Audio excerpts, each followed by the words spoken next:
आपण काय करणार आहे आज, अध्ययन व बालकाची वाढ आणि विकास ही कन्सेप्ट पाहणार आहे. ही कन्सेप्ट पाहत असताना आपल्याला एक गोष्ट लक्षात ठेवायची आहे, या पूर्ण टॉपिक वरती 2 ते 3 क्वेश्चन अपेक्षित असतात. याच्यावरती हमखास प्रश्न येतो आणि स्पेशली वाढीच्या ज्या अवस्था आहेत त्याच्यावरती एक प्रश्न अतिशय सरळ सरळ विचारलेला असतो आणि एखादा दुसरा थोडा क्लिष्ट असतो.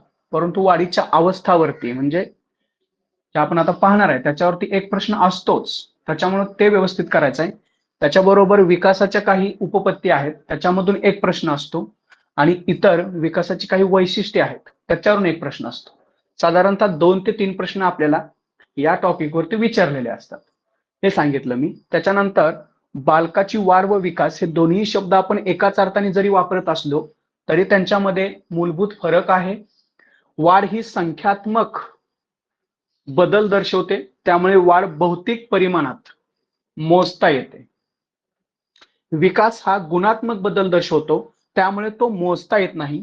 विकास हा क्रमबद्ध, सुसंगत व धनात्मक असतो. म्हणजे विकासाची जी अवस्था आहे त्या एकावरती एक डिपेंड असतात. विकास डायरेक्ट होत नाही, विकास हळूहळू होतो. हा आणि दिसत नाही. काय दिसत नाही? दिसत नाही. बाकीच्यांना दिसतंय का? बाकीच्यांना दिसतंय का? हो सर, दिसतंय. ठीक आहे, त्यांच्याकडे रेंज कमी आहे थोडी, त्यामुळे दिसत नसेल. तर धनात्मक आणि बाह्य परिस्थितीशी निगडीत असतो, त्यामुळे विकास अमर्यादित होतो. विकास अमर्यादित होतो तर वाढ मात्र मर्यादित असते. आपल्याला या छोट्याशा पॅरेग्राफ मध्येच वाढ आणि विकास याच्यामध्ये जो मूलभूत फरक आहे तो लक्षात आलेला असेल. काय आहे तर वाढ ही संख्यात्मक बदल आहे तर विकास हा गुणात्मक बदल आहे. पुढं, वाढ भौतिक परिमाणात मोजता येते, विकास मोजता येत नाही. विकास हा क्रमबद्ध, शब्द लक्षात ठेवा, सुसंगत व धनात्मक आहे आणि बाह्य परिस्थितीशी निगडीत आहे. त्यामुळे विकास अमर्यादित होतो परंतु वाढ ही मर्यादित असते. बघा आता, वाढ आणि विकासाबरोबर म्हणजे वाढ आणि विकास बरोबर होतो, पण मतिमंद मुलांची शारीरिक वाढ होते, बौद्धिक विकास होतोच असे नाही. तसेच या उलटही घडलेले असते. एखाद्या मुलाचा बौद्धिक विकास होतो परंतु त्याची शारीरिक वाढ मात्र होतेच असं नाही. म्हणजेच काय, विशिष्ट वयानंतर व्यक्तीच्या शारीरिक वाढ बऱ्याच प्रमाणात थांबते पण विकास मात्र चालू असतो. म्हणजे वाढीला कुठंतरी मर्यादा आहे, विकासाला मर्यादा नाही. त्याच्यानंतर थोडक्यात सांगायचे म्हणजे काय आहे तर वाढ आणि विकास यात फरक आहे. वाढ आणि विकास यात काय आहे? फरक आहे. वाढ म्हणजे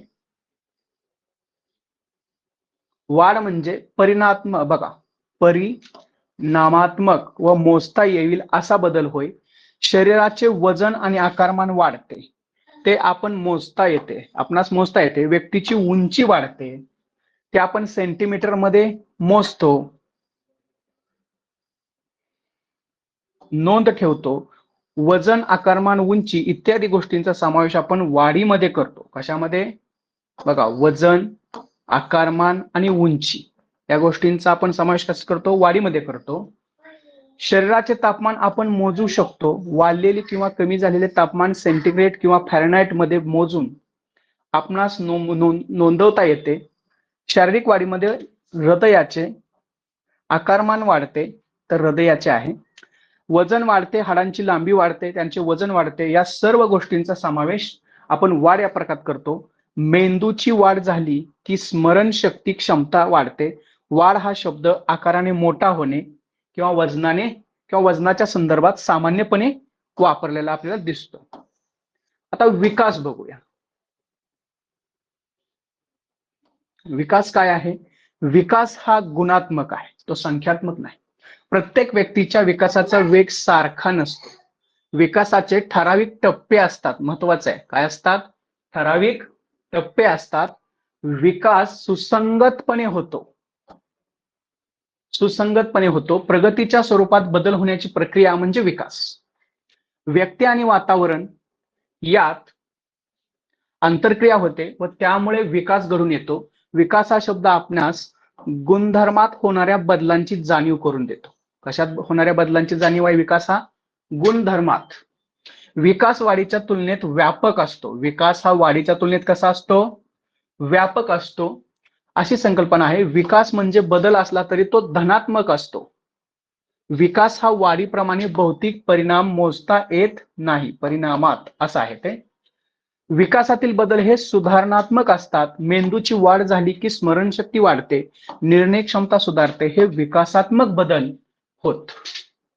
आता पुढे काय सांगितलंय? वाढ आणि विकास यातील फरक थोडक्यात पुढील प्रमाणे सांगता येईल. तर वाढ ही काय आहे? संख्यात्मक. विकास हा काय आहे? गुणात्मक संकल्पना आहे. वाढीचा संबंध बऱ्याच अंशी अनुवंशिकतेशी जोडलेला जातो, तर विकासाचा अनुवंशाबरोबरच बाह्य परिस्थिती संबंधित असतो. एका विशिष्ट वयात वाढ बऱ्याच प्रमाणात थांबते, म्हणजे वाढ थांबते, बऱ्याच प्रमाणात थांबते. तर विकास मात्र चालूच असतो, म्हणजे विकास थांबत नाही. वाढीतला थोडी मर्यादा आहे, परंतु विकासाला मर्यादा नाही. आता एक चार्ट आपण इथं घेतलेला आहे, वाढ आणि विकास. चार्ट सगळ्यांना दिसत आहे का? सर थोडस ब्लर ब्लर ब्लर दिसतंय सर. हा.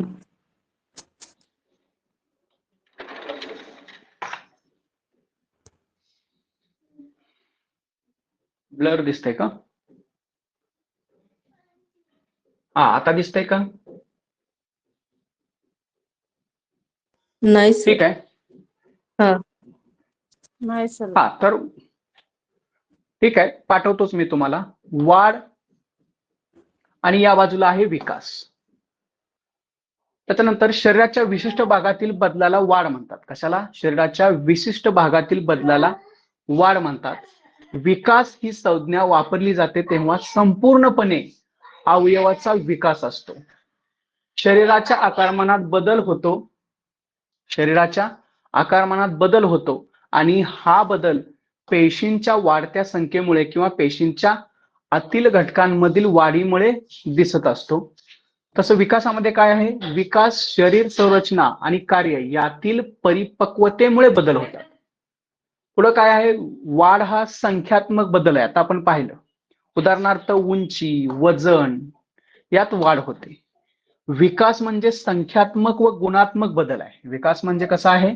संख्यात्मक, त्याचबरोबर गुणात्मक बदल आहे. उदाहरणार्थ विशिष्ट कौशल्य व धोरणे वापरून स्मरणशक्ती व शब्दसंग्रह वाढवणे. समजतंय? म्हणजे स्मरणशक्तीचा काय असतो? विकास असतो. मात्र वजन उंचीची काय असते? वाढ असतो. त्याच्यानंतर बघा, वाढ प्रत्येक वेळी प्रगतशील असेलच असं नाही. विकास क्रमाने होत जाणारी व सुसंगत बदलांची मालिका असते. वाढ आयुष्यभर होत राहणारी सतत प्रक्रिया नाही. वाढ काय होते? आयुष्यभर होत नाही, ठराविक वयानंतर त्याच्यामध्ये थांबती ते. विकास ही काय आहे?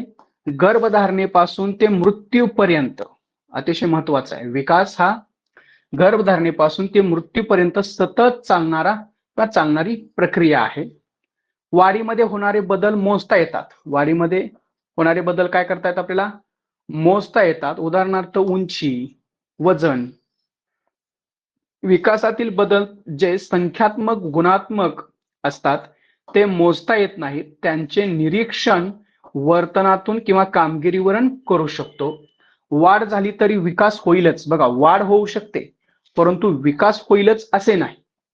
उदाहरणार्थ वजन वाढले म्हणून कार्यशीलतेमध्ये फरक होईलच असे नाही. परंतु इथं कसं आहे? वाढीशिवाय विकास होऊ शकतो. उदाहरणार्थ वजन, उंची यामध्ये वाढ झालेली नसते, परंतु बालकाच्या वर्तनात अथवा बोधात्मक कौशल्यात विकास झालेला आपल्याला पाहायला मिळतो. ठीक आहे, हे तर झालं. त्याचं तुम्हाला मी चार्ट पाठवतोय, जरी दिसत नसलं तरी तुम्हाला ते येईल. आता त्याच्यावरती एक प्रश्न असतो आपल्याला, बालकाच्या विकासाची तत्वे किंवा या संदर्भात खालील विधाने लक्षात घ्या. तर बघा, विकास हा गुणात्मक व क्रमबद्ध. कसा आहे विकास? हा गुणात्मक व क्रमबद्ध. संकल्पना मांडताना हॅरलॉक म्हणतात, परिपक्वता व अनुभव यांच्या परिणामाने होणारे क्रमबद्ध व प्रगतिकारक बदल म्हणजे विकास. एक थोडक्यात व्याख्या दिलेली आहे त्याची विकासाची. त्याच्यानंतर आपल्याला आता तत्वे पाहिजे आहेत. काय पाहायचं आपल्याला? बालकाच्या विकासाची तत्वे. याच्यावरती एक प्रश्न अपेक्षित असतो. आता सगळ्यांना स्क्रीन दिसत असेल, आवाज पण येत असेल. हो सर. येतोय का? हा, बघा आता तत्वे लक्षात ठेवा. विकासाची तत्वे, ही जी विकासाची तत्वे आहेत, ही विकासाची तत्वे तुम्हाला TET plus CTET, principles of development, principle of development म्हणजेच विकासाची तत्वे, तुम्हाला टीईटी मध्ये पण त्यावरती प्रश्न असतो आणि सीटीईटी मध्ये तर हमखास असतो. हमखास सीटीईटी मध्ये तर स्पेशल असतो ह्याच्यावरती.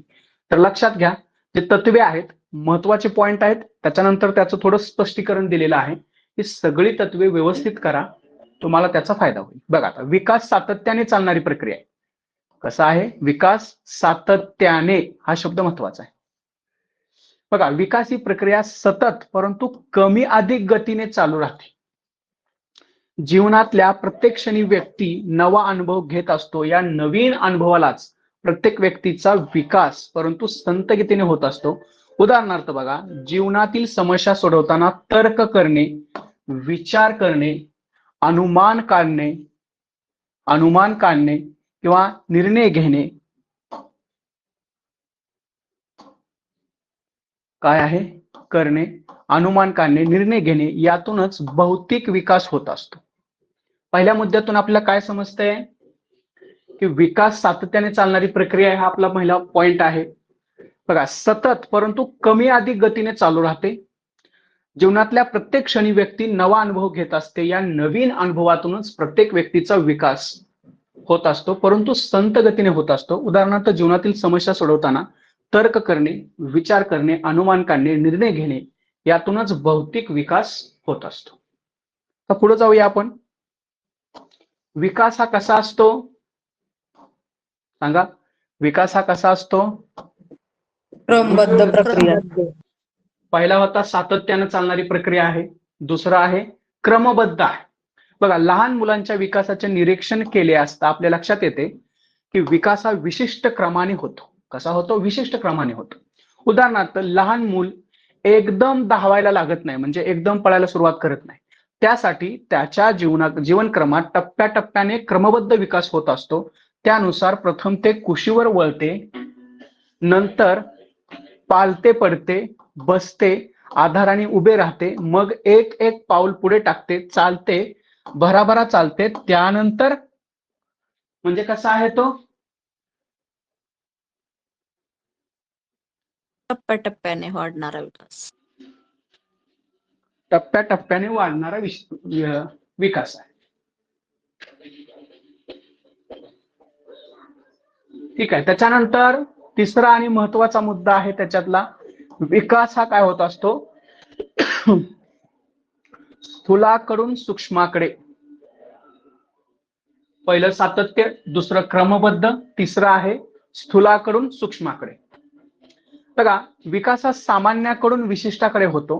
प्रथम मूल स्थूल किंवा सामान्य हालचाली करते, नंतर विशिष्ट किंवा सूक्ष्म हालचाली करते. उदाहरणार्थ, एखादी नर्तकी सुरुवातीला नृत्याच्या पायांचा हालचाली करते आणि नंतर काय करते? सूक्ष्मतम हालचाली करून कौशल्य प्राप्त करते. म्हणजे स्थूलाकडून सूक्ष्माकडे, अर्थात सामान्याकडून विशिष्टाकडे विकासाचा क्रम असतो. त्याच्यानंतर बघा,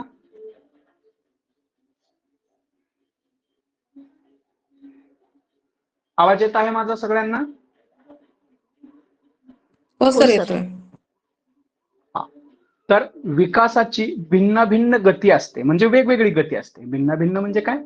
वेगवेगळी गती असते. बघा, शरीराच्या वेगवेगळ्या भागाचा विकास वेगवेगळ्या गतीने, बस एवढंच आहे, होतो असं आहे ते. काही भागांचा विकास अपेक्षेपेक्षा लवकर होतो, तर काही भागांचा विकास हा काय होतो?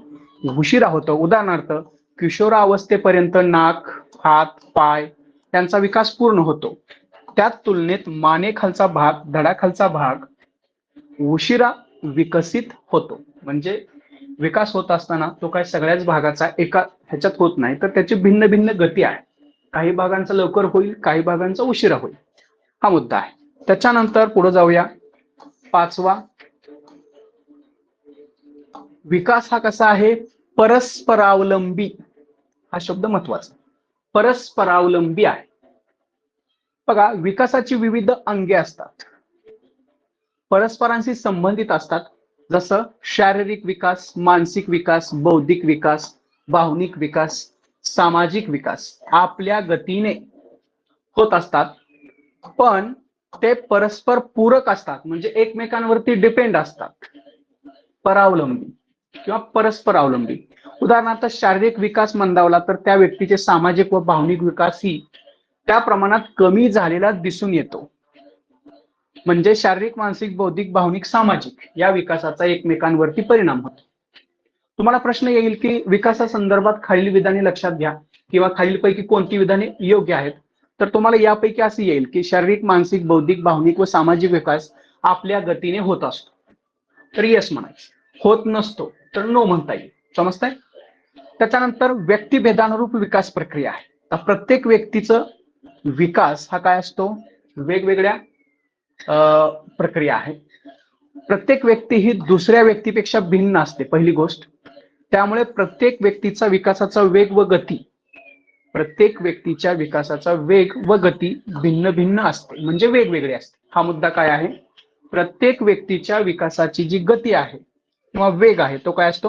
वेगवेगळा असतो. त्यामुळे विकासावर होणारा संकुलित परिणाम सुद्धा वेगवेगळा असतो. उदाहरणार्थ, ज्या मुलांचा विकास लहानपणी जलद गतीने होतो त्या मुलांचा विकासाचा वेग पुढील वयातही जास्त असतो. म्हणजे समजा जर लहानपणी त्यांचा विकास कमी झालेला असेल, अर्थातच त्यांच्या तरुण वयामध्ये सुद्धा त्यांना काय होणार आहे? विकास जी गती आहे ती कमी असणार आहे. सगळ्यांच्या लक्षात आले हे 5-6 मुद्दे? पुढे बघा, आता 7वा मुद्दा आहे आपल्याकडे. विकासावर सामाजिक सांस्कृतिक वातावरणाचा प्रभाव होतो. भिन्न परिस्थितीत व वातावरणात वाढलेल्या दोन बालकांचे, बघा 2 बालकं आहेत, भिन्न परिस्थितीत किंवा वातावरणात ती वाढलेली आहेत, तर त्यांच्यात कसा परिणाम दिसून येतो? प्रभाव. शारीरिक, मानसिक, बौद्धिक, भावनिक आणि सामाजिक इत्यादी प्रकारचा विकासात फरक आढळतो भिन्न परिस्थितीमध्ये. म्हणजे एखादा संपन्न कुटुंबामध्ये किंवा फॅमिलीमध्ये एखादा वाढलेला असेल आणि एखादा थोड्याशा गरीब कुटुंबामध्ये वाढलेला असेल, तर त्यांच्या शारीरिक, मानसिक, बौद्धिक, भावनिक, सामाजिक इत्यादी विकासात काय असतो? फरक आढळतो. त्याच्यानंतर 8वा जो मुद्दा आहे, विकास संबंधित भविष्य असतं. बघा, बालकाच्या प्रत्येक विकासाचा वेग ठराविक व स्थिर असतो. त्यामुळे बालकाच्या विकासासंबंधी भविष्य वर्तवता येते. म्हणजे पुढे जाऊन हा काय करेल किंवा काय करू शकतो ते आपल्याला सांगता येतं. म्हणजे विकास हा कसा असतो? संबंधित भविष्य असतं. विकास संबंधित भविष्य, विकास जसा तसं त्याचं भविष्य. सोपं आहे. परंतु मानसिक विकासाच्या बाबतीत संबंधित भविष्य सांगता येणे कठीण असते, परंतु त्याचा मानसिक विकास कसा होईल हे मात्र सांगणं थोडं कठीण असतं. ठीक आहे. त्याच्यानंतर विकासाशी संबंधित गुणधर्म असतात. विकासाचे गुणधर्म एकमेकांशी संबंधित असतात. उदाहरणार्थ, हुशार मुले सर्व क्षेत्रात चमकतात, या उलट मंद बुद्धी मुले सर्व क्षेत्रात मागे पडतात. पुढे जाऊया. संकलित स्वरूपात विकास असतो. विकास कसा असतो? संकलित स्वरूपात. शब्द महत्वाचा. संकलित स्वरूपात बालकाच्या विविध प्रकारच्या हालचाली चेतासंस्था व स्नायू संस्था यांच्या कारक कौशल्यातून होत असतात. उदाहरणार्थ, रांगण्यापूर्वीच्या हालचाली, या हालचाली सर्व कृती आपणास दिसतीलच असं नाही. त्या सर्व बारीक सारीक हालचालींची नोंद घेता येत नाही, कारण त्या संकलित स्वरूपात असतात. म्हणजे त्याच्यामध्ये टप्पे असतात विकासामध्ये. तर ते आपण प्रत्येक टप्प्याचं आपल्याला लक्षात येतील असं नाही. हे कुठला तरी महत्वाचा टप्पा आपल्याला लक्षात येतो. म्हणजे संकलित स्वरूपात असतो, ते एकत्रित केलं जातं ते सगळं आणि मग विकासाचा एक टप्पा ठरवला जातो. ठीक आहे. त्याच्यानंतर आपल्याला पुढे पाहायचं आहे बालकाच्या विकासाच्या किंवा वाढीच्या अवस्था, त्याला टप्पे असं म्हटलेलं आहे. विकासाची प्रक्रिया ही कधीपासून सुरू होते? गर्भधारणेपासून सुरू होते या प्रक्रियेचा शेवट म्हणजे व्यक्तीचा मृत्यू. गर्भधारणेपासून ते मृत्यूपर्यंतच्या काळात विकासाची काही ठळक टप्पे दिसून येतात. एकच गोष्ट लक्षात ठेवायची आहे, गर्भधारणेपासून मृत्यूपर्यंत विकास होत असतो. त्याच्यात काही ठळक टप्पे आहेत.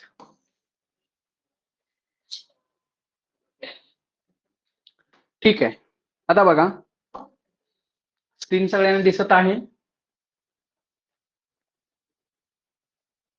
हो सर.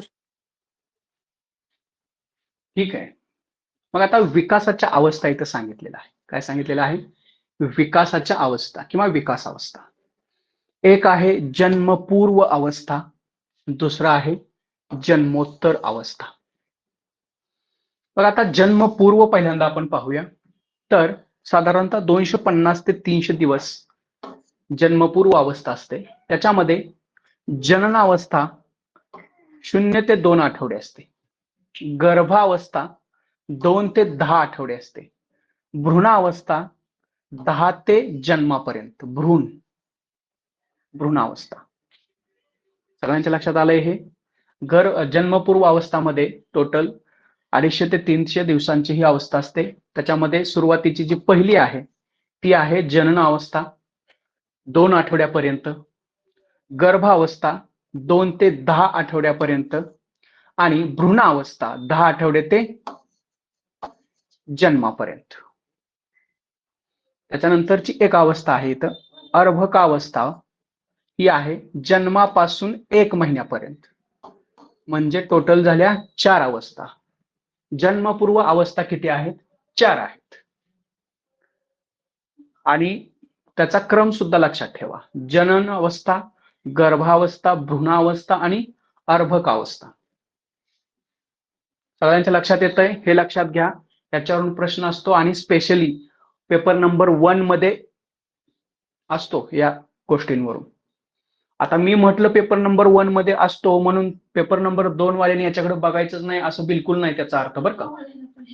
तो पण विचारला जातो प्रश्न, असं काही नाहीये. ठीक आहे, जनन, गर्भावस्था, भ्रूणावस्था, अर्भकावस्था झालं. त्याच्यानंतर जन्मोत्तर अवस्थामध्ये पाहता, जन्मोत्तर अवस्थामध्ये पुढे घेतो म्हणजे जरा तुमच्या ते पूर्ण अजून दिसेल तुम्हाला. जन्मोत्तर अवस्था बघा, पहिली जी अवस्था आहे ती आहे शैशवावस्था. त्याच्यानंतरची दुसरी अवस्था आहे उत्तर बाल्यावस्था, त्यालाच म्हणतात किशोरावस्था. त्याच्यानंतर पौगंडावस्था आहे, त्याच्यानंतर कुमार अवस्था आहे, त्याच्यानंतर प्रौढावस्था आहे, शेवटी आहे वृद्धावस्था.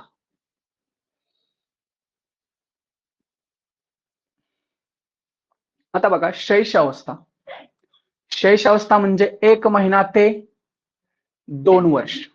शिशु 1 महिना ते 2 वर्ष, यालाच काय म्हणतात? पूर्व बाल्यावस्था असंही म्हणतात. 2 वर्षापासून पुढे त्यांनी धरलेले आहे इथं. उत्तर बाल्यावस्थामध्ये किंवा किशोरावस्था 6 ते 12. 6 ते 12 याच्यामध्ये किशोरावस्थेमध्ये काय आहे? पुन्हा पूर्व किशोरावस्था आहे, उत्तर किशोरावस्था आहे. हे पण लक्षात घ्या, याच्यावर पण प्रश्न येतो.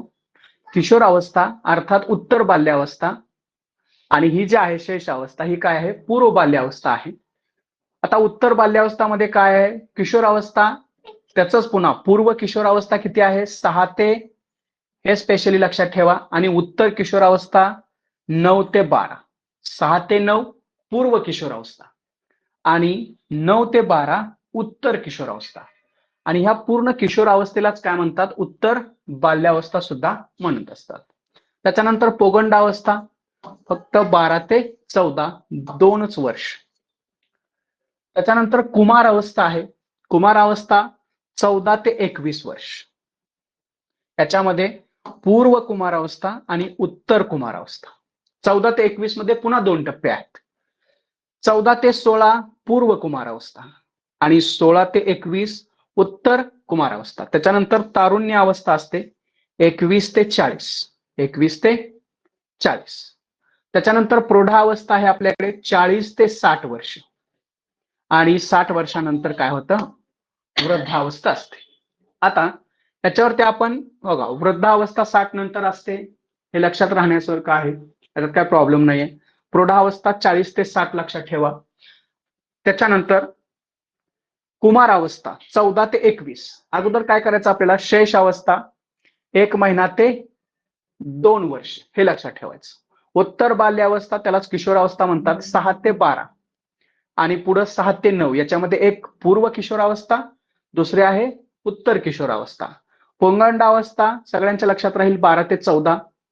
आपल्याला प्रश्न येतो इथून उत्तर बाल्यावस्था आणि कुमारावस्था, इथून प्रश्न येतो आपल्याला. तर उत्तर बाल्यावस्था म्हणजेच किशोरावस्था आहे किंवा किशोरावस्थाच म्हणा याला. याच्यामध्ये किशोरावस्थेमध्ये 2 टप्पे आहेत. एक आहे 6 ते 9 पूर्व किशोरावस्था आणि 9 ते 12 आहे उत्तर किशोरावस्था. पौगंडावस्था माहिती आपल्याला. किशोरावस्था कुमारावस्थेमध्ये पुन्हा काय आहे, 14 ते 21. याच्यामध्ये सुद्धा पूर्व कुमारावस्था 14 ते 16 आणि उत्तर कुमारावस्था 16 ते 21. तरुणावस्था आहे आपल्याकडे 21 ते 40. हा जो चार्ट आहे तो तुम्हाला समजलेला आहे का? हो सर. प्रश्न आपल्याला अपेक्षित आहे उत्तर बाल्यावस्था म्हणजे किशोरावस्था आणि कुमारावस्था, आणि या दोन्हीच्या मधला जो काळ आहे तो पौगंडावस्था आहे. तुम्हाला हा सिक्वेन्स पण लक्षात ठेवायचा आहे. त्याचबरोबर स्पेशली 2 अवस्थेच्या मध्ये कोणती अवस्था असते तो पण लक्षात ठेवायचा आहे. हे उभं पण तुम्हाला लक्षात ठेवायचं आहे, म्हणजे व्हर्टिकली आणि हॉरिझॉन्टली असा कसाही प्रश्न तुम्हाला आला तरी सांगता यायला पाहिजे. ठीक आहे, पुढे जाऊया का? हो सर. हो सर. त्याच्यावरती 1 मार्क आहे, सगळ्यांनी लक्षात ठेवा, त्या पद्धतीने तयारी करा. ठीक आहे, आता आपण या ज्या अवस्था आहेत त्या काय करूया, डिटेलमध्ये पाहूया. आता जन्मपूर्व अवस्था, हो आताच आपण पाहिलं, पहिली आहे जननावस्था 0 ते 2 आठवडे. त्याच्यानंतर होती गर्भावस्था 2 ते 10 आठवडे. त्याच्यानंतर होती भ्रूणावस्था 10 आठवडे ते जन्मापर्यंत. आणि त्याच्यानंतर होती अर्भकावस्था जन्मापासून 1 महिन्यापर्यंत. आता बघा, स्त्री जननपेशी आणि पुरुष जननपेशी यांच्यापासून फलित अंडपेशी तयार होते. फलित अंडपेशी तयार झाल्यापासून ते मुलाच्या जन्मापर्यंतचा काळ म्हणजे गर्भावस्था. जन्मापर्यंतचा काळ म्हणजेच काय आहे, गर्भावस्था आहे. त्याच्यानंतर 9 महिने किंवा 280 दिवस असा हा अवस्थेचा कालावधी असतो. या अवस्थेमध्ये विकास अतिशय जलद गतीने होतो. 8व्या आठवड्यापासून ते बालकाच्या जन्मापर्यंतचा कालावधी गर्भ अवस्था असे म्हणतात. भ्रूणावस्थेत ज्या अवयवांची निर्मिती झालेली असते त्यांचा गर्भ अवस्थेत विकास होत असतो. 14व्या 15व्या आठवड्यात गर्भाचे स्पंदन, हार्टबीट्स स्पष्टपणे जाणवते. त्याच वेळी मेंदूचा सुद्धा विकास सुरू होतो आणि ज्ञानेंद्रिय विकसित होत असतात. स्नायूंच्या हालचाली बरोबर त्याच्या सांध्यांच्या हालचाली ही होत असतात. 5व्या महिन्यात हालचालींचे प्रमाण वाढते. 6व्या महिन्यात श्वसन नलिका स्पष्टपणे होते. 8 ते 9 महिन्याच्या कालावधीत बालकात मज्जासंस्थेचा विकास होतो. 8व्या महिन्याच्या त्याच्या शरीराची पूर्ण वाढ झालेली असते. थोडक्यात आहे, आपल्याला पाहायचं आहे जन्मोत्तर अवस्था. आता बघा, जन्मोत्तर अवस्थामध्ये जे सुरुवातीची आणि पहिली अवस्था आहे ती आहे शैश अवस्था. त्याचा कालावधी काय आहे, 2 आठवडे ते 2 वर्ष. किती आहे, 2 आठवडे ते 2 वर्ष. बघा, कालावधीत शैशवावस्था असे म्हणतात. या अवस्थेतील मूल सर्वस्वी, बघा या अवस्थेतील मूल सर्वस्वी दुसऱ्यावर अवलंबून असते. जसा जसा शारीरिक विकास होतो तसतसे मूल अन्न खाणे, चालणे, बोलणे यांचे प्रक्रिया करण्यास शिकू लागते. म्हणजे ते हळूहळू स्वावलंबी बनत असते. या अवस्थेत मुलं स्वार्थी, आत्मकेंद्रित असते. याच्यावर प्रश्न येतो की कोणत्या अवस्थेमध्ये मूल स्वार्थी आणि आत्मकेंद्रित असते. शैशवावस्था हे त्याचं उत्तर असेल. त्याच्याकडून भावनांची अभिव्यक्ती त्वरित व तीव्रतेने होत असते. मन चंचल असते. व उत्सुक असते, सतत काहीतरी करण्याची धडपड चालू असते. पूर्व बाल्यावस्था 2 ते 6 वर्ष. आता खाली दिलेलं आहे, ते खालचं आलेलं आहे तिथं. पूर्व बाल्यावस्था काय आहे? 2 ते 6 वर्ष. आता शैशवावस्थेतील वैशिष्ट्य पहा काय आहेत. बालकाच्या जन्मानंतर 2 आठवडे ते 2 वर्ष शैशवावस्था म्हणतात. या अवस्थेमध्ये बालकाच्या शरीराचा तसेच भावनिक बौद्धिक विकास वेगाने होत असतो.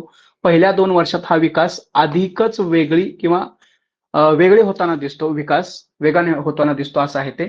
आत्मप्रवृत्ती बळ असते त्यांच्याकडे. पहिला पॉइंट काय आहे? आत्मप्रवृत्ती बळ असते. आई वडील शैश अवस्थेतील मुलांचे सर्व हट्ट पुरवतात. त्यांच्या गोड बोलण्याचे कौतुक करतात. त्यांच्या सुखदुःखाची काळजी घेतात. त्यामधूनच त्यांची आत्मप्रवृत्ती वाढीला लागते. या कालखंडाला बालक स्वार्थी आत्मकेंद्रित असते. स्वार्थी आत्मकेंद्रित असते. त्याच्यानंतर क्रीडा प्रवृत्ती असते. महत्वाचं आहे. लहान मुले कधीही एका जागेवर शांत बसत नाहीत. त्याची मनोवृत्ती चंचल असते, जिज्ञासू असतात. त्यामुळे सर्व जाणून घेण्याची उत्सुकता त्यांच्याकडे असते. खेळाकडे त्यांचा जसा जास्त कल असतो, त्यांना जरा जास्त आहे, त्यांचा कल जास्त असतो. कोणतीही कृती करायला आवडते. कृती गीते सगळ्यात महत्वाचं, कृती गीते, बडबड गीते, कागदाच्या वस्तू बनवणे या गोष्टींवर जास्त भर ते देत असतात. त्याच्यानंतर तिसरा पॉइंट आहे पुनरावृत्तीची आवड असते त्यांच्यामध्ये. बघा, शैशवावस्थेतील मुलांना एखादी गोष्ट करता येत असली तरी तीच ते गोष्ट ते सतत करून दाखवतात. पुन्हा पुन्हा एखादी वस्तू करण्यात त्यांना आनंद वाटतो. एखादी नवीन वस्तू करता आली तर त्यांच्या आनंदाला सीमाच नसते. थोडक्यात या वयात मुलांना एखाद्या वस्तूची पुनरावृत्ती म्हणजे रिपिटेशन करायला आवडत असते. त्याच्यानंतर अनुकरण प्रिय असतात. ते अनुकरण प्रियता असतात. ही मुले मोठ्या माणसांचे बोलणे वागणे यांचे अनुकरण करत असतात. तसेच मोठ्या माणसांप्रमाणे बोलणे, वाचणे, लिहिणे, थोपटणे त्यांचे अनुकरण करतात. शिवाय नेहमी दिसणारे विक्रेते, पालक, शिक्षक यांचे वागणे, बोलणे त्यांचे अनुकरण करत असतात. या अनुकरणातून ते भाषा शिकतात. त्याच्यानंतर आहे कल्पना शक्तीची तीव्रता. शिशूची कल्पना शक्ती एवढी तीव्र असते की त्यांना सत्य व काल्पनिक यातील फरक समजत नाही. ती बाहुलीला बाळ, काठीला घोडा, खोक्याला टीव्ही समजून खेळतात. वस्तूशी खोटे खोटे खेळणे म्हणजे कृतक विश्वास. वस्तूशी खोटे खोटे खेळणे म्हणजे काय? कृतक विश्वास म्हणजे बाहुली बाहुली खेळणे. त्यामधूनच त्यांच्या कल्पना शक्तीचा आविष्कार दिसतो. बघा, आता शैशवावस्थेचे शैक्षणिक महत्व काय आहे पाहू. बघा, शिशुशाळा आणि पालक मंदिरातून दिले जाणारे शिक्षण अनौपचारिक स्वरूपाचे असावे. म्हणजे त्यांच्यावरती कुठल्याही पद्धतीचं बंधन घालायचं नाही. ते अनौपचारिक शिक्षण ठेवायचं. शैक्षणिक कार्यक्रमांची कालमर्यादा कमी वेळाची असावी, म्हणजे तासिका सुद्धा कमी असाव्यात. बालकांच्या मनाची चंचलता ध्यानात घेऊन शाळेच्या तासिका छोट्या कालावधीच्या असाव्यात. बालकाकडून अनेक कृती करून घ्याव्यात, म्हणजे ऍक्टिव्हिटी बेस्ड लर्निंग. त्याच्यानंतर कृतीवर अधिक भर द्यावा.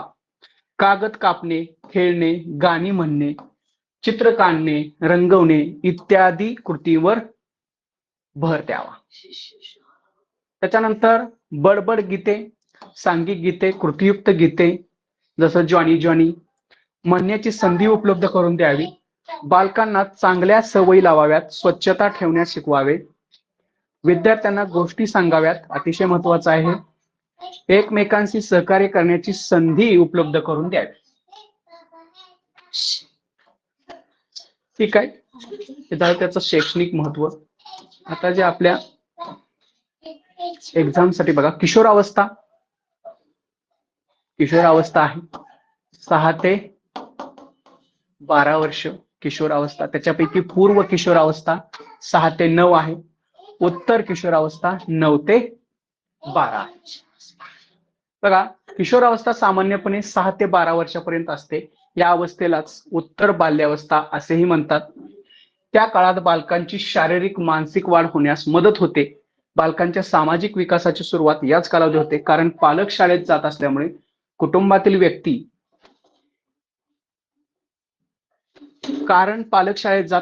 कुटुंबातील व्यक्ती व्यतिरिक्त इतरांसोबतही त्यांचा संपर्क येत असतो. या वयात त्यांची आत्मकेंद्रित वृत्ती हळूहळू कमी होते. किशोरावस्थेतील मूल मित्रांसोबत टोळीने म्हणजेच समूहाने राहत असते. किशोरावस्था म्हणजे टोळी. त्यांचे विविध गट असतात. गटाचा नायक असतो, गटाचे नियम असतात. म्हणूनच या अवस्थेला टोळीचा काळ. कुठल्या अवस्थेला? किशोरावस्था, टोळीचा काळ. लक्षात ठेवायचं, याच्यावर प्रश्न असतो, टोळीचा काळ. त्याच्यानंतर किशोरावस्थेतील बालकांची वैशिष्ट्ये पहा आता काय असतात. 6 ते 12 आपल्याला माहिती आहे, आपल्याकडे जे शाळा प्रवेशाचं वय आहे ते 6 आहे. तर या अवस्थेतील मुले प्राथमिक शाळेत जाऊ लागतात. त्यांना चालणे, पळणे, बोलणे या क्रियाबरोबर वस्तू पकडता येतात. हातात पेन्सिल धरून पेन्सिलने लिहिता येते. या वयोगटातील मुले कल्पना करू शकतात. हात पायांवर त्यांचे नियंत्रण असते. ही मुले हातपायांचा उपयोग करून त्यांच्या इच्छेनुसार वेगवेगळे कृती करण्यास उत्सुक असतात. ठीक आहे. त्याच्यानंतर पहिलं जे आहे वैशिष्ट्य ते काय आहे? शारीरिक वाढीचा विकास. या अवस्थेत बालकाच्या रक्ताभिसरण संस्था, पचन संस्था, श्वसन संस्था इत्यादी संस्था कार्यक्षम झालेल्या असतात. त्याचबरोबर रोग प्रतिबंधक शक्ती निर्माण झालेली असते. मुले सतत धडपडत असतात. या अवस्थेत मुलांच्या मेंदूचा विकास 85% झालेला असतो. या वयात मुलांच्या पायाची लांबी शरीराच्या इतर भागांच्या मानाने जरा थोडीशी जास्त वाटते. तसेच दुधाचे दात जाऊन पक्के दात व कायमस्वरूपाचे 32 दात येतात. या वयामध्ये मुलाचे धड लांबट व कृश बनते. छाती रुंद व सपाट बनते. मान लांबते, खांदे खाली उतरतात. या काळात वाढ रोखली जाते आणि दृढीकरण होते. या काळात काय होतं? वाढ रोखली जाते व दृढीकरण होते. हा पण महत्वाचा आहे बरं का पॉइंट. वाढ रोखणे आणि दृढीकरण होणे, म्हणून या काळास वाढ रोखण्याचा किंवा दृढीकरण करण्याचा काळ असं म्हणतात. ठीक आहे, पुढे जाऊया. मानसिक विकास बघा आता काय आहे. पूर्व किशोर अवस्थेत अर्थात 6-9 मुलांच्या मेंदूचा विकास 80% झालेला असतो. मानसिक दृष्ट्या ती सशक्त व समर्थ बनतात. त्यामुळे शाळेत जाऊन शिकणे इतपत त्यांचा बौद्धिक विकास झालेला असतो. लेखन, वाचन, शब्द संपत्ती वाढवणे याकडे त्यांचा विशेष कल असतो. तसेच सभोवतालच्या मूर्त वस्तूबद्दल संकल्पना मनामध्ये जागृत झालेल्या असतात. उदाहरणार्थ शाळा, आई, मित्र अशा मूर्त संकल्पनाबद्दल किशोर लेखन करू शकतात. परंतु अमूर्त संकल्पनांना ते अर्थ सांगू शकत नाहीत. बघा, या अवस्थेमध्ये काय करतात ते? मूर्त संकल्पना त्याच्याबद्दल ते लिखाण करू शकतात, परंतु अमूर्त संकल्पनाचा ते अर्थ सांगू शकत नाहीत. उदाहरणार्थ मैत्री, प्रेम, न्याय, शौर्य, सहानुभूती. या वयात नीती अनीतीची बोधत असते. नीती आणि अनीतीची जो विकास असतो तो कसा असतो? बोधट असतो. अवधान कक्षा मर्यादित असते. शाळेतील शिक्षकांचे मत ग्राह्य, म्हणजे आमच्या जे शिक्षकांनी सांगितलेलं आहे ते एकदम परफेक्ट आहे, ती प्रवृत्ती असते. शिक्षकांबद्दल आदराची व प्रेमाची भावना असते. त्याचबरोबर बघा आता उत्तर किशोर अवस्थेमध्ये 9 ते 12 मुलांचे निरीक्षण क्षेत्र, अवधान कक्षा अधिक रुंदवलेले असतात. स्मरणशक्तीचा विकास झालेला असतो. बाह्य रचनेच्या दृष्टीने मेंदू विकसित झाल्यामुळे बौद्धिक विकासाची लक्षणे दिसू लागतात.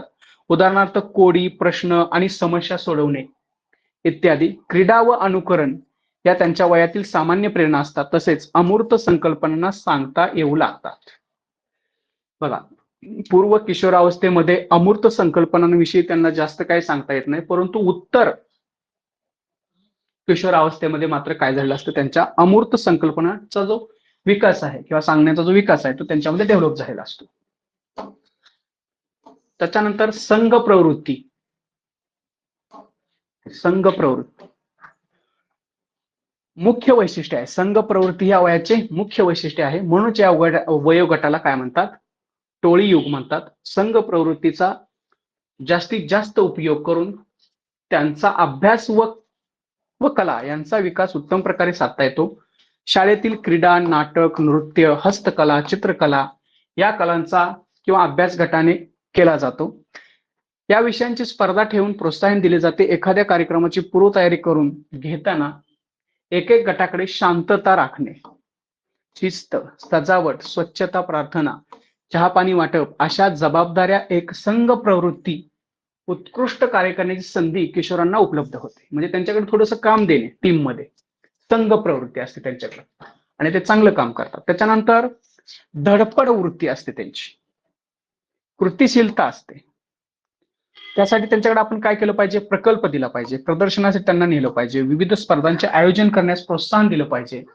या उपक्रमांसाठी प्रदर्शन साहित्य तयार करणे, सादरीकरण इत्यादी कामे गटांमध्ये विभागून दिली जातात. सांस्कृतिक कार्यक्रमाचे आयोजन करून सांघिक नृत्य, नाटक, गीते सादर करण्याची संधी दिली जाते. त्याच्यामध्ये धडपड वृत्ती असते, त्यामुळे आपण या गोष्टी त्यांना दिल्या पाहिजेत. त्याच्यानंतर तिसरी जी अवस्था आहे आपली पोगंड अवस्था. पोगंड अवस्थामध्ये 12 ते 14 या व्यवस्थेचा काळ म्हणजे 12 ते 14 वर्षाचा कालखंड मानला जातो. मुलींमध्ये 13व्या वर्षी लैंगिक परिपक्वता येते, तर मुलांमध्ये 14व्या वर्षी येत असते. या अवस्थेत शरीरामध्ये बदल होतात, लैंगिक अवयवांचा विकास होतो, परंतु व्यक्तीला भावना व्यक्त करण्यास संकोच वाटतो. ठीक आहे. त्याच्यानंतर बघा किशोर अवस्थेचे शैक्षणिक महत्व काय सांगितलेलं आहे. या अवस्थेतील मुले मुली गट करून, आताच आपण पाहिलं, गट करून वावरत असतात. संघ प्रवृत्ती असते. त्याच्यानंतर सतत धडपडत असतात. त्याच्यानंतर वर्ग अध्यापनात वाचन घेणे, बोलणे, लेखन उत्तर देणे, प्रयोग करणे, नकाशातील विशिष्ट बाबी दाखवणे इत्यादी करून दाखवत.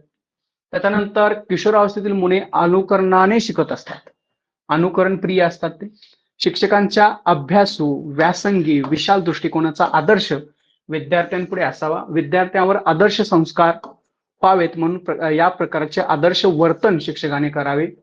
कल्पनाशक्तीच्या वास्तववादी वृत्तीची वाढ होत असते, त्यासाठी नाटकातील प्रवेश सादर करण्याची किंवा ऐतिहासिक कथा वाचण्याची संधी त्यांना द्यावी. त्याचबरोबर शारीरिक व कारकशक्तींचा विकास होण्यासाठी व्यायाम, खेळ याविषयी त्यांना मार्गदर्शन करावे. त्याचबरोबर त्यांची जिज्ञासा वृत्ती विकसित करण्यासाठी अवांतर ज्ञान मिळवण्यासाठी विविध पुस्तके उपलब्ध करून द्यावे. तसेच सार्वजनिक कार्यक्रम, संगीताचे कार्यक्रम, पक्षी निरीक्षण, आकाश दर्शन, जंगलातील सहली, ट्रेकिंग, सायकलवरून प्रवास इत्यादी वेगवेगळ्या अनुभवाचा त्यांना आस्वाद घेण्याची संधी द्यावी. त्याच्यानंतर संशोधक प्रवृत्ती जागृत करण्यासाठी वेगवेगळ्या विषयावर प्रकल्प देणे, प्रदर्शन भरवणे इत्यादी उपक्रम राबवावेत.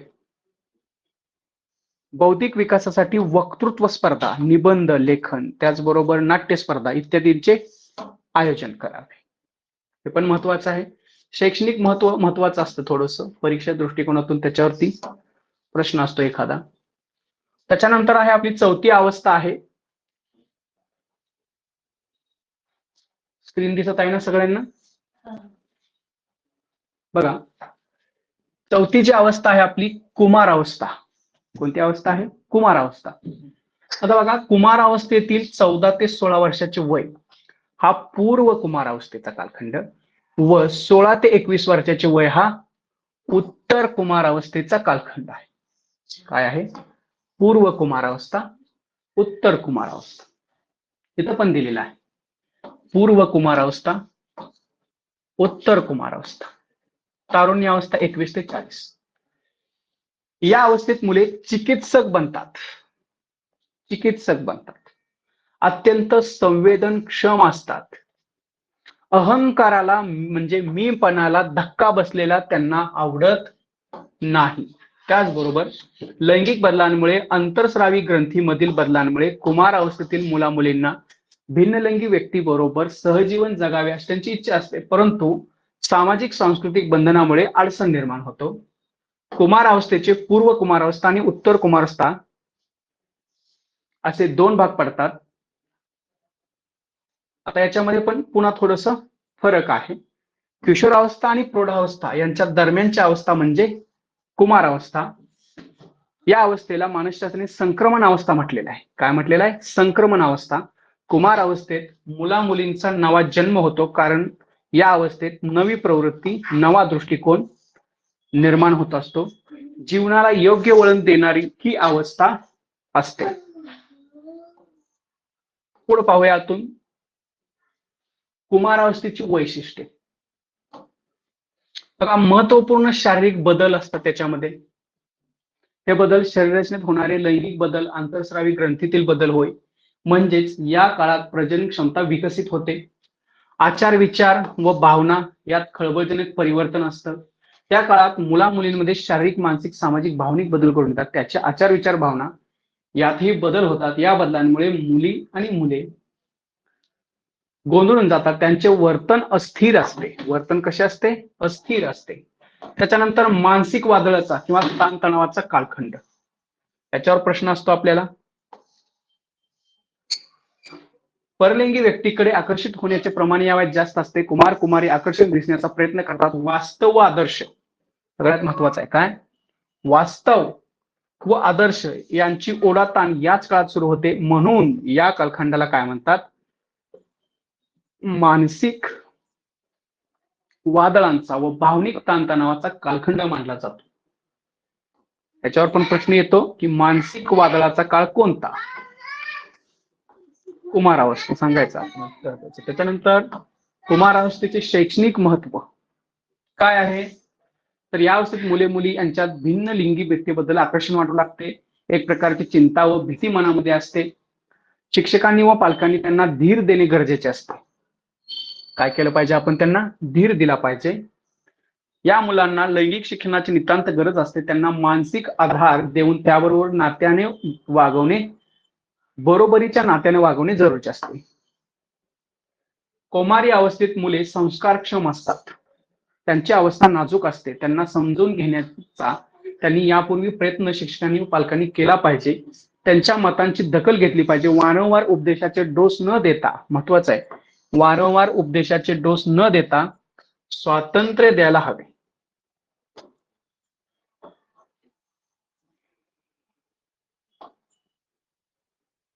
बघा आता पुढे काय आहे? या वयातील मुला मुलींची समस्या शिक्षकांनी व पालकांनी जाणून घेऊन त्यांच्याशी मन मोकळेपणाने बोलून त्यांना विश्वासात घेऊन चर्चा करून सोडवल्या पाहिजेत. अतिशय महत्वाचं आहे. लैंगिक शिक्षण देऊन वाम मार्गातून त्यांना मुक्त करायचं आहे. मुला मुलींना एकत्र बोलण्याची, चर्चा करण्याची व वाद करण्याची संधी उपलब्ध करून द्यावी. त्याचबरोबर बघा, वृक्षारोपण, वनविहार, स्नेह संमेलन, ट्रेकिंग, खेळ इत्यादी कार्यक्रमांच्या माध्यमातून एकत्रित येतील असे पाहावे. बघा, जॉन डुई यांच्या मतानुसार या वयातील मुलांच्या समस्यावर मात करण्यासाठी शाळेतील वातावरण पोषक असणे गरजेचे आहे. वातावरण कसं पाहिजे? पोषक पाहिजे, असं जॉन डुई यांनी सांगितलेलं आहे. शिक्षक, पालक आणि मैत्रीण या तीन घटकांचा प्रभाव कुमार अवस्थेवर असतो. कुणाकुणाचा? शिक्षक, पालक आणि मैत्रीण. चांगले आदर्श समोर असतील तर कुमार विजय होतो. शिक्षक, पालक दुर्दैवाने चांगले नसतील तर त्यांचा विपरीत परिणाम कुमार कुमारीवर होत असतो. या मुलांच्या व्यक्तिमत्वाचा अनादर न करता, त्यांना कमी न लेखता, त्यांच्या कौशल्य विकासासाठी योग्य ते वातावरण शाळेने किंवा वर्गात निर्माण करता आले पाहिजे. या मुलांना सुरक्षता हवी, प्रेम आणि जिव्हाळा यासाठी मुले भुकेलेली असतात. तर हे पण आपल्याला माहित पाहिजे.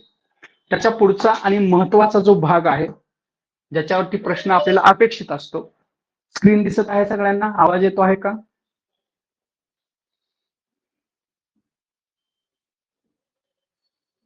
हो सर. हा. तर याच्यानंतरचा जो महत्वाचा भाग आहे तो काय आहे तर वाढ आणि विकासासंबंधित उपपत्ती. वाढ आणि विकासासंबंधित उपपत्ती आहेत.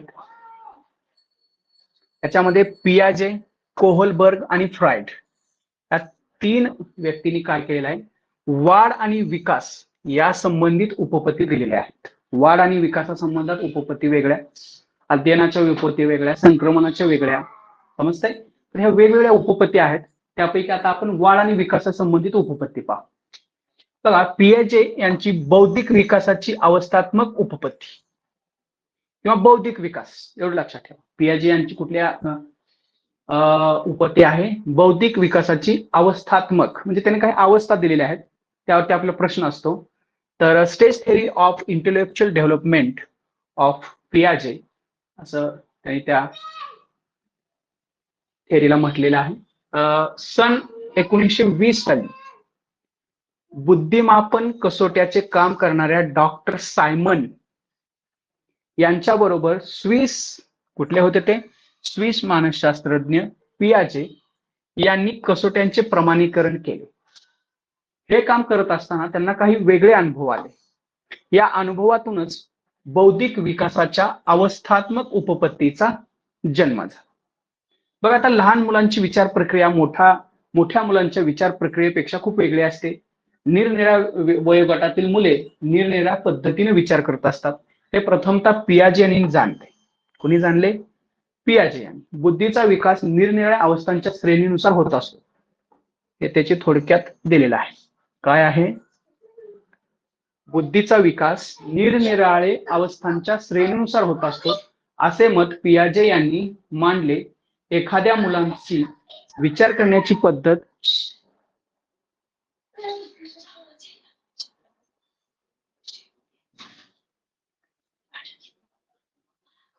आणि प्रौढ माणसाची विचार करण्याची पद्धत कशी असते, फरक असतो.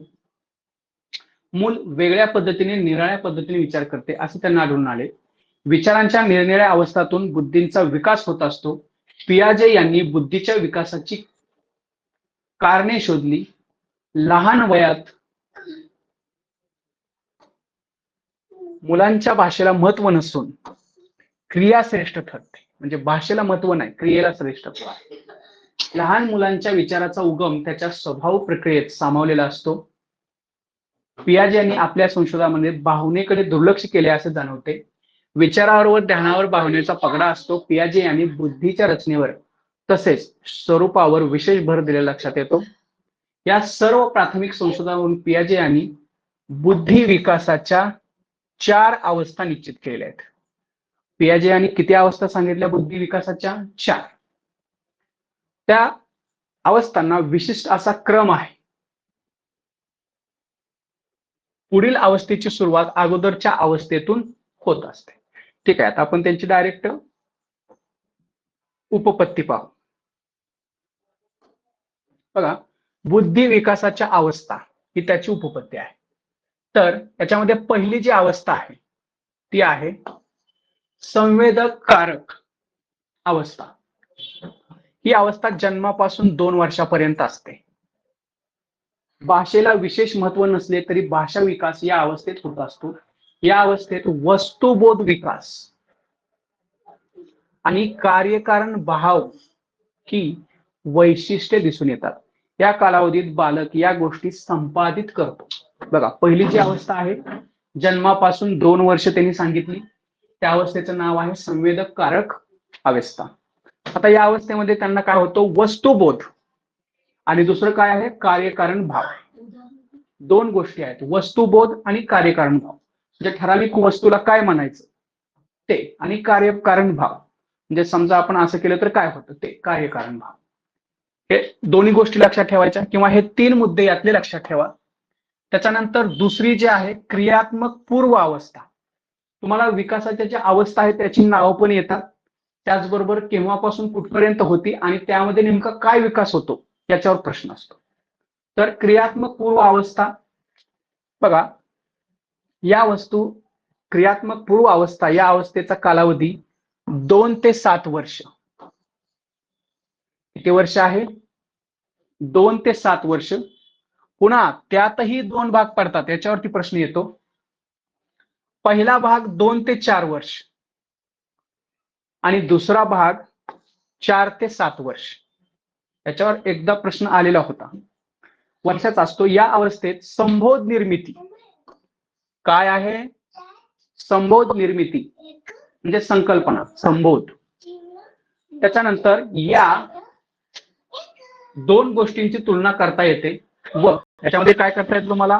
दोन गोष्टींची तुलना करणे याचा विकास होतो व बोधाची प्रभावी असतात येते व बोधाची प्रभावी असतात, अवबोध प्रभावी असतात. प्रत्यक्ष क्रियातून न्याय एकत्रच आहे. प्रत्यक्ष क्रियातून न्याय मिळण्यास प्रारंभ होतो. इथं हे ज्ञान आहे. काय आहे इथं? हे ज्ञान आहे. ज्ञान मिळण्यास प्रारंभ होतो. या अवस्थेत मुलांचे अनुमान स्वयं केंद्रित असते. अनुमान कसे असते? स्वयं केंद्रित. बघा, दुसऱ्या अवस्थेमध्ये काय लक्षात ठेवायचं आहे? एक तर त्याचं नाव क्रियात्मक पूर्व अवस्था. याच्यात 2 ते 7 वर्ष, त्यातही दोन भाग आहेत. एक आहे 2 ते 4 आणि दुसरा आहे 4 ते 7. या अवस्थेमध्ये संबोध निर्मितीला सुरुवात होते. त्याच्यानंतर दोन गोष्टींची तुलना करता येते. त्याचबरोबर प्रत्यक्ष क्रियातून ज्ञान मिळण्यास प्रारंभ होतो आणि या अवस्थेत मुलांचे अनुमान स्वयं केंद्रित असते. दोन अवस्था लक्षात ठेवा. जे मी गोल केलेलं आहे ते स्पेशली लक्षात ठेवा. तुम्ही काय करायचंय? स्वतःच्या थोड्या मायक्रो नोट्स काढायच्या. आता हे खूप मोठं आहे. संवेदक कारक अवस्था पुढे लगेच लिहायचं 2 वर्षापर्यंत.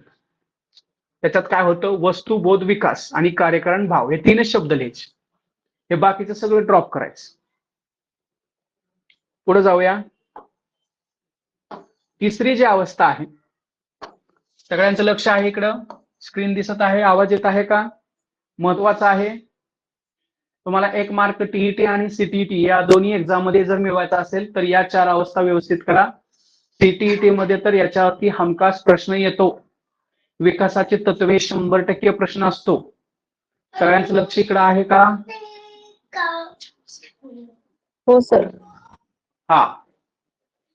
तर पुन्हा पुन्हा सांगतोय, या अवस्था अतिशय महत्वाच्या आहेत. ठीक आहे. तर तिसरी अवस्था आहे मूर्त क्रियात्मक अवस्था. ही अवस्था साधारणतः 7 ते 12. या अवस्थेत वर्गीकरण करणे. सीटीईटीला प्रश्न आला होता याच्यावरती. क्रम लावणे, वर्गीकरण करणे, क्रम लावणे हे पियाजे यांच्या विकासाच्या कोणत्या अवस्थेत येतं असं विचारलं होतं. खाली 4 अवस्था दिलेल्या होत्या. तर हा प्रश्न आपल्याला येऊ शकतो. संख्या वापरणे, आकार, लांबी, रुंदी यांच्या संकल्पना, मूर्त गोष्टींचा विचार करणे इत्यादींचा समावेश होतो. मुले नैसर्गिक गोष्टीवरून निष्कर्ष काढण्याचा प्रारंभ करतात. तिसरी अवस्था. चौथी अवस्था औपचारिक क्रियात्मक अवस्था. त्याच्यामध्ये 12 ते 15-16 वर्षाचा 12 ते 15-16 वर्षाचा कालावधी असतो. या अवस्थेत मुले तर्क, अतिशय महत्वाचं बघा, तर्क, अमूर्त गोष्टींचा विचार करू शकतात. जीवनातील समस्यांना सामोरे जाण्याची क्षमता, एवढंच लिहायचं तुम्ही. त्यासाठी पद्धतशीरपणे प्रयत्न या अवस्थेत अपेक्षित असतात. या वयात मुले विचार करतात, सामान्यीकरण करतात, हे पण त्याच्यात घ्या, जनरलायझेशन करतात, त्याच्यानंतर प्रमेय मांडतात. अमूर्त व तर्कशुद्ध विचार हे कोणत्या अवस्थेचं वैशिष्ट्य आहे असा प्रश्न एका कुठल्या तरी एक्झामला आला होता. तर त्यावेळेस हे उत्तर लिहायचं आपल्याला. आता हा जो प्रश्न आहे किंवा ही जी उत्पत्ती आहे ती मी पुन्हा पुन्हा सांगतोय, टीईटी आणि सीटीईटी अनेक परीक्षेमध्ये मी याच्यावरचा प्रश्न 100% घेतलेला आहे. 100%. तर तुम्ही सुद्धा घ्या. मी या एवढ्या 2-4 अवस्थेचं माझ्याकडे जवळजवळ सीटीईटीची 5 सर्टिफिकेट आहेत आणि टीईटीची 6 आहेत. एक मी त्या झेडपी मधून आणलेलंच नाहीये. म्हणजे 6 आणि 5 11 आणि ते 1 12. तर 12 वेळेमध्ये कमीत कमी हे जे आहे ते मी 6 टीईटी मध्ये किंवा सीटीईटी मध्ये दोन्ही मिळून त्याच्यावरचा प्रश्न घेतलेला आहे. म्हणजे मार्क घेतलेलेच आहे, याच्यावर प्रश्नच येतो. पुन्हा पुन्हा मी का सांगतोय याचं फक्त गांभीर्य लक्षात घ्या की ही जी उपपत्ती आहे तुम्हाला टीईटी मध्ये नाही विचारली गेली तर सीटीईटी मध्ये 100% विचारली जाते. त्यामुळं मी पुन्हा पुन्हा तुम्हाला सांगतोय, आणि जे इथं मी कीवर्ड्स टॅग वर्ड्स गोल करतोय ते थोडंसं मायक्रो तुम्ही नोट्स काढा, अधिक तुम्हाला त्याचा फायदा होईल. हे बाकीच्या गोष्टी वाचण्यापेक्षा मग तेवढं तेवढं केलं तरी त्याचा फायदा होईल. ठीक आहे. त्याच्यानंतर या वयात तर्कशुद्ध विचार करता येतो. या अवस्थेलाच काय म्हणायचं, बौद्धिक विचारांची अवस्था, stage of cognitive thought, stage of cognitive thought असेही म्हणतात. आता या उपपत्तीचं महत्व पहा, याच्यावर पण प्रश्न येतो. सर अजून एकदा ह्या अवस्थेचं शॉर्ट मध्ये सांगताय का थोडस? हो, सोपं आहे मॅडम, काय सुन नाही. आहे सोपं, पण अजून एकदा टेस्ट. पहिल्यांदा सगळ्यात महत्वाचं 4 अवस्थेची नावे लक्षात ठेवा, पहिली गोष्ट. त्याच्यानंतर त्याचा जो कालावधी आहे तो लक्षात ठेवा, आणि त्या अवस्थेमध्ये बालकाच्या विकासामध्ये नेमकं काय घडतं ते लक्षात ठेवा. हे 3 मुद्दे लक्षात ठेवायचे, नाव, कालावधी आणि त्याची वैशिष्ट्ये, जे मी इथं तुम्हाला चौकोनमध्ये किंवा गोलमध्ये केलेली आहेत. बघा, संवेदकारक अवस्था 2 वर्षपर्यंत असते जन्मापासून. वस्तुबोध विकास आणि कार्यकारण भाव, एवढं करायचं. आता याचा दुसरा पण प्रश्न येऊ शकतो, परंतु आपल्याला हे 2 वरती जास्त सध्याच्या ह्याला फोकस करायचा आहे. त्याच्यानंतर क्रियात्मक पूर्व अवस्था 2 ते 7 वर्ष, त्यात पुन्हा 2 भाग आहेत. एक आहे 2 ते 4 वर्ष, दुसरा आहे 4 ते 7 वर्ष. याच्यामध्ये संबोध निर्मिती, 2 गोष्टींची तुलना करणे, प्रत्यक्ष क्रियेतून ज्ञान मिळण्यास प्रारंभ होतो, आणि अनुमान स्वयंकेंद्रित असते. हे महत्वाचं आहे. त्याच्यानंतरची पुढची तिसरी जी अवस्था आहे, मूर्त क्रियात्मक अवस्था आहे, 7 ते 12 वर्ष. वर्गीकरण करणे, क्रम लावणे, संख्या वापरणे, आकार, लांबी, रुंदीच्या संकल्पना, मूर्त गोष्टींचा विचार करणे, एवढं लक्षात ठेवायचं. औपचारिक क्रियात्मक अवस्था 4थी आहे, 12 ते 15-16 वर्षाचा कालावधी असतो. या अवस्थेत मुलं तर्क, अनुमान, अमूर्त गोष्टीचा विचार करू शकतील. जीवनातील समस्यांना सामोरे जाण्याची क्षमता त्यांच्यामध्ये निर्माण झालेली असेल. त्याचबरोबर सामान्यीकरण करतात, ते जनरलायझेशन करतात. त्याचबरोबर अमूर्त व तर्कशुद्ध विचार करतात ते. आणि या अवस्थेलाच काय म्हटलेलं आहे, बौद्धिक विचारांची अवस्था. बौद्धिक विचारांची अवस्था म्हटलेलं आहे, म्हणजे बौद्धिक विचाराला सुरुवात होते म्हणून बौद्धिक विचारांची अवस्था म्हटलेलं आहे. ठीक आहे. त्याच्यानंतर आपण पुढे जाणार आहे.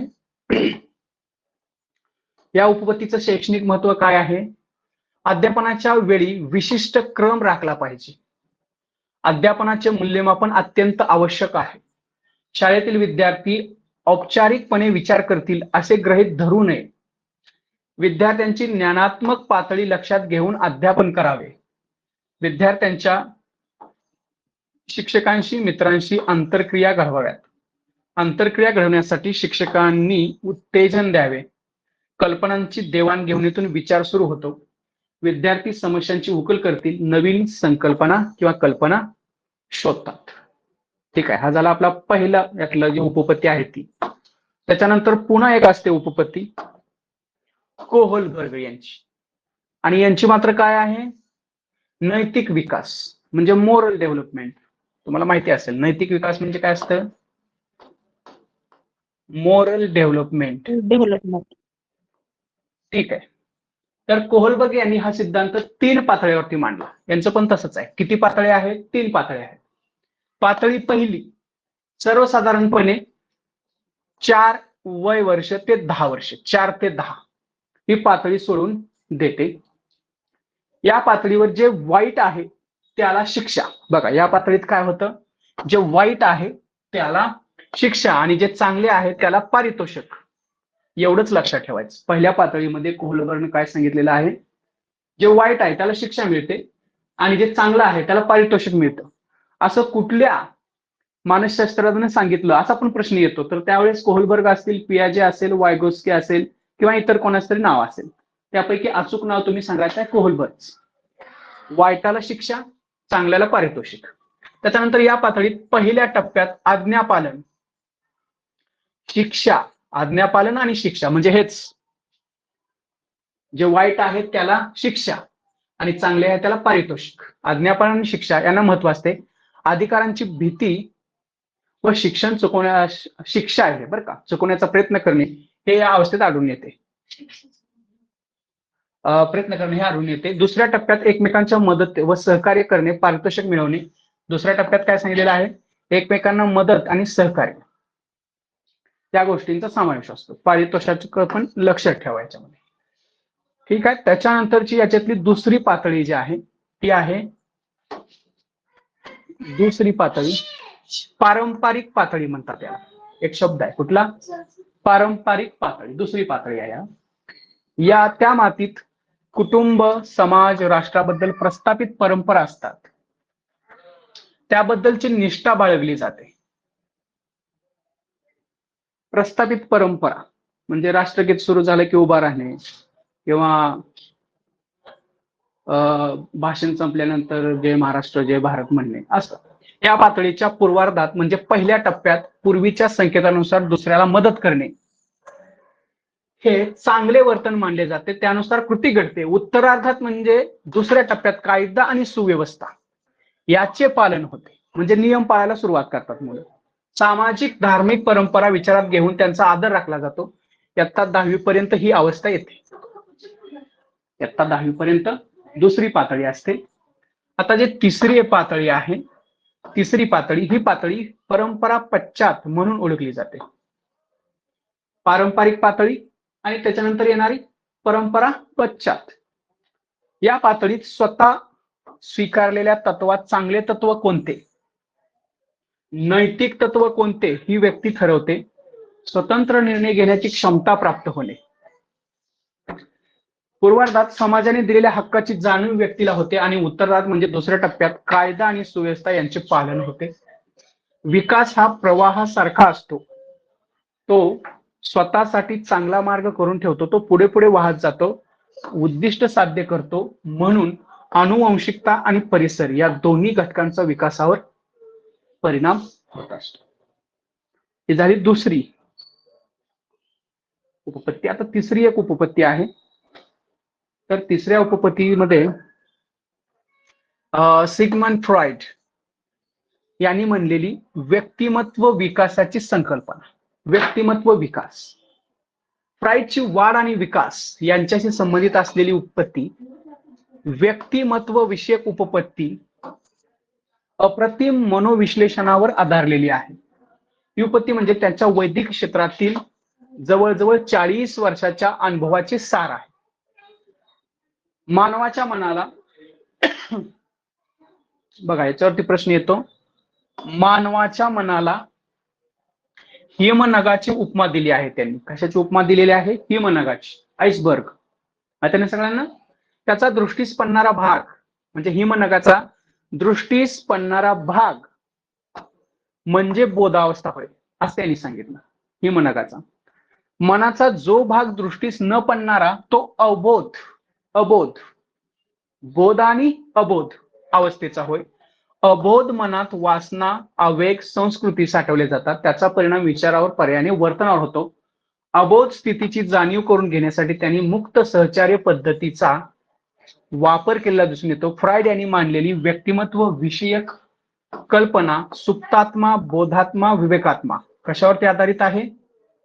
सुप्तात्मा, बोधात्मा आणि विवेकात्मा याच्यावरती आधारित आहे. बऱ्याच लोकांना ही उपपत्ती माहिती पण असेल. बघा, फ्रायड यांनी सुप्तात्मा हा व्यक्तिमत्वाचा प्राथमिक घटक आहे असं मानलेलं आहे. कुठला? सुप्तात्मा.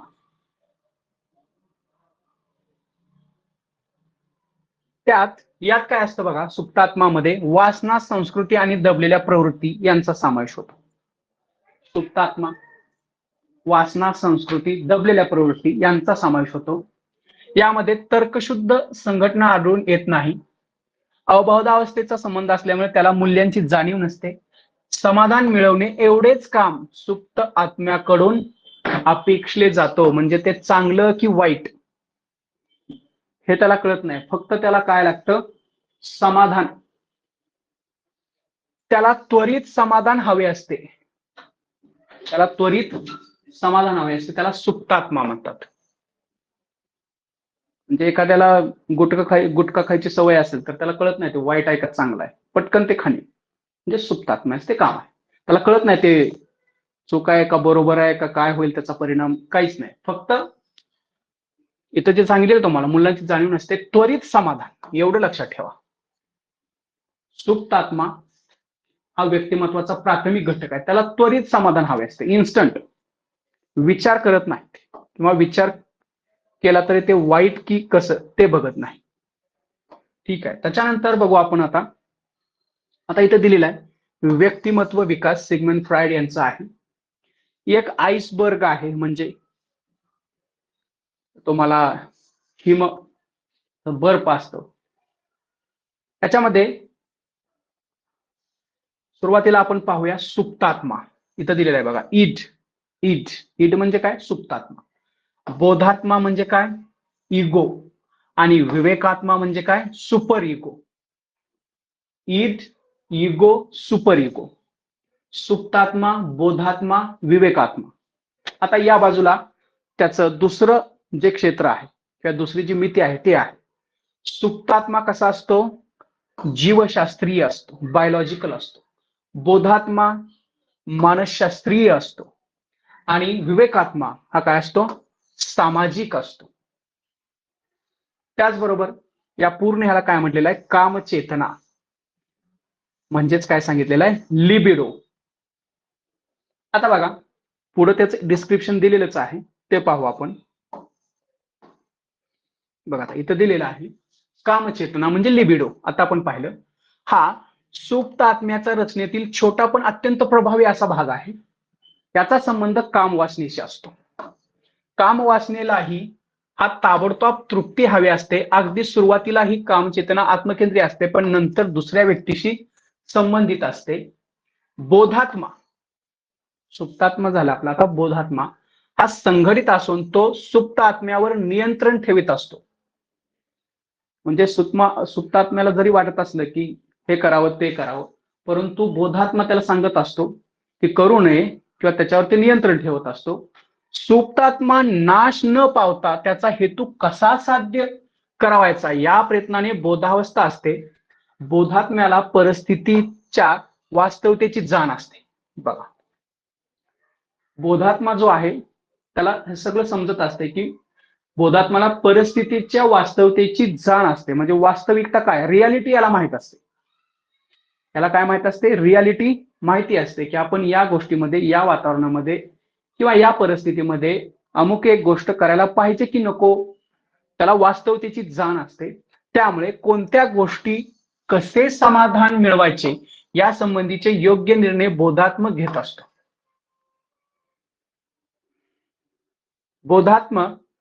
आत्मा एकाच वेळी सुप्तात्मा, विवेकात्मा तसेच वास्तव या सर्वांशी संबंधित असतो. बघा बोधात्मा सुप्तात्म्याला पण संबंधित असतो आणि विवेकात्मा त्याला पण संबंधित असतो. तिसरा जे आहे तो विवेकात्मा. आता आपण पाहिलं सुपर इगो. सामाजिक दृष्ट्या गोष्ट स्वीकारणे योग्य आहे, कोणती गोष्ट स्वीकारणे योग्य आहे किंवा स्वीकारणे योग्य नाही याचा निर्णय घेतला जातो. सुप्तात्मा व विवेकात्मा यांच्या मागण्या परस्पर भिन्न असतात. या दोघांच्या मागण्यात मध्यस्थ म्हणून बोधात्मा काम करत असतो. अतिशय महत्वाचं आहे. बऱ्याच वेळेला इव्हन आपल्या पीएचडी मध्ये सुद्धा थोडासा याचा पार्ट आहे अभ्यासण्यासाठी, किंवा सेटनेट मध्ये सुद्धा याच्यावरती प्रश्न असतो. सुप्तात्मा आणि विवेकात्मा या दोघांनाही काही प्रमाणात का होईना समान ठेवण्याचे काम कोण करतं? बोधात्मा करत असतो. हे काम जोपर्यंत त्याला करता येते तोपर्यंत सारे ठीक असते, पण जेव्हा याचा इम्बॅलन्स होतो, समर्थपणे करता येत नाही, तेव्हा त्या व्यक्तीला मनोविकृती निर्माण होते. म्हणजे बॅलन्स होत नाही, इम्बॅलन्स होतो, हे सांगितलेलं आहे. आता ही जी काय कन्सेप्ट आहे ईद, इगो, सुपर इगो, ही कन्सेप्ट अतिशय विस्तृत आहे, व्यापक आहे. ते एवढ्या ह्याच्यात होणारी नाहीये, परंतु त्याचा सारांश आपण इथं सांगितलेला आहे. ठीक आहे. त्याच्यानंतर लीडझे यांनी सुचवले आहे की सुप्तात्मा, बोधात्मा आणि विवेकात्मा यांना अनुक्रमे जीवशास्त्रीय, आता आपण गोल केलं होतं वरती, मानसशास्त्रीय आणि सामाजिक घटक मानावे. व्यक्तिमत्वाच्या विकासात ओरल स्टेज, ॲनल स्टेज आणि जेनिशियल स्टेज, जेनिटल स्टेज अशा अवस्था मानल्या असून त्यांचा विकास कशा प्रकारे होतो याचे विवेचन त्यांनी केले आहे. ही फ्रायड यांचे विश्लेषणात्मक उपपत्ती म्हणून प्रसिद्ध आहे. ही स्पेशल, ही वरची नाही, ही. ठीक आहे, तर या 3 उपपत्ती आणि त्याच्या अगोदरचं वाढ विकास, त्यांची प्रक्रिया, तत्वे, हे आपल्याला एक्झामसाठी महत्वाचं आहे. 2 ते 3 मार्क याच्यावरती डिपेंड असतात. हा जो मी इथं आपण तुम्हाला दिलेला आहे हे पण एका पुस्तकामधूनच घेतलेलं आहे. जे तुम्ही पुस्तक वाचताय फडके पब्लिकेशनचं, त्याच्यातूनच हे घेतलेलं आहे. याच्यापेक्षा अधिक तुम्हाला काय जाणून घ्यायचं असेल तर विविध सोर्स आहेत, ते पण तुम्ही जाणून घेऊ शकताय. पण याचा जो सांगण्याचा जो पॉइंट आहे तो असा आहे, या ज्या 3 उपपत्ती आहेत या अतिशय महत्वाच्या आहेत. स्पेशली यातल्या 2 आपल्यासाठी महत्वाच्या आहेत, म्हणजे टीचरसाठी. आणि ही जी तिसरी आहे ही जर आपण कॉलेजला म्हणजे सिनियर कॉलेजला शिकवत असेल तर त्यावेळेस त्याचा पार्ट असतो. ठीक आहे, त्याच्यामध्ये कुणाला काय विचारायचं आहे का? ह्या 2-3 उपपत्ती आणि त्याच्या अगोदर वाढ विकास फरक आणि त्याच्या अगोदर थोडस आपण अवस्था बघा. वाढ विकास फरक, अवस्था, बालकाच्या अवस्था आणि उपपत्ती, हे 3 पॉइंट महत्वाचे आहेत. त्याच्यात आपण कव्हर केले. तर या तिन्हीवरती सुद्धा 1-1 मार्क विचारला जातो, असं माझा अनुभव आहे. त्यानुसार हे तुम्हाला मी इथं दिलेलं आहे. ठीक आहे, तर याचा व्यवस्थित अभ्यास करा. त्यातून थोडंसं अजून तुम्हाला काय वेगळं पाहायचं असेल सोर्सेस तर ते पण पहा, तर तुमचा कुठलाही मार्क इथं जाणार नाही. ठीक आहे, तर बरीच वेळ झालेली आहे. आपण बऱ्यापैकी मानसशास्त्र आणि मराठी कंप्लीट केलेलं आहे. आता आपण हिंदी आणि इंग्लिश याच्यावरती जरा फोकस करणार आहे. त्याचबरोबर सोशल सायन्स आणि सायन्स हे पण त्या पटीत पुढं घेऊन जाणार. ठीक आहे, कुणाला काय विचारायचं आहे आता? सर, ते फडके पब्लिकेशनचं पुस्तक जे आहे ना तुम्ही यूज करतात, त्याचं पेज कव्हर पेज पाठवतात का? अहो, डीएडचं पुस्तक, डीएडचं अध्ययन अध्यापनाचे मानसशास्त्र. ते आम्ही म्हणजे नोट्सच यूज केले होते त्याच्यामुळे नाही माहिती. बरं, ठीक आहे, पाठवतो. ठीक आहे, ठीक आहे सर, पाठवतो ते थँक्यू काय. सर. ठीक आहे, चला एंड करू का क्लास? हो सर, थँक्यू सर. ओके, धन्यवाद. अभ्यास करा. हो नक्की सर.